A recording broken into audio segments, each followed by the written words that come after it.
एक छोटा सा राम भजन सुनाने जा रही हूँ। अगर आप लोग को अच्छा लगे तो हमारी वीडियो को लाइक करें, शेयर करें और सब्सक्राइब करें। विपत्ति में कोई ना सहाइया, कन्हैया बिना। विपत्ति में कोई ना सहाइया, कन्हैया बिनु। विपत्ति में कोई ना सहाइया, कन्हैया बिनु। पहली विपत्ति रानी द्रौपदी पे पड़ी गईली। पहली विपत्ति रानी द्रौपदी पे पड़ी गईली। सब बीचे चीर के बढ़ैया, कन्हैया बिनु।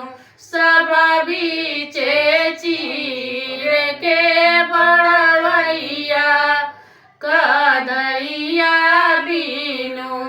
विपत्ति में कोई ना सहाइया, कन्हैया बिनु। विपत्ति में कोई ना सहाइया, कन्हैया बिनु। दूसरी विपत्ति राजा हरिश्चंद्र पर पड़ी गईली। दूसरी विपत्ति राजा हरिश्चंद्र पे पड़ी गईली। मरघट पे झाड़ू के लगवैया, कन्हैया बिनु। मरघट पे झाड़ू के लगवैया, कन्हैया बिनु। विपत्ति में कोई ना सहाइया, कन्हैया बिनु। विपत्ति में कोई ना सहाइया, कन्हैया बिनु। विपत्ति में कोई ना सहाइया, कन्हैया बिनु। तीसरी विपत्ति प्रहलाद जी पे पड़ी गईली। तीसरी विपत्ति प्रहलाद जी पे पड़ी गईली। खम्बा बीचे फाड़ के बचवैया, कन्हैया बिनु।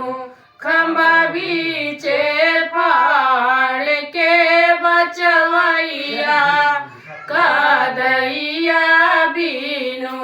विपत्ति में कोई ना सहाइया, कन्हैया बिनु। विपत्ति में कोई ना सहाइया, कन्हैया बिनु। चौथी विपत्ति रानिया अहिल्या जी पे पड़ी गईली।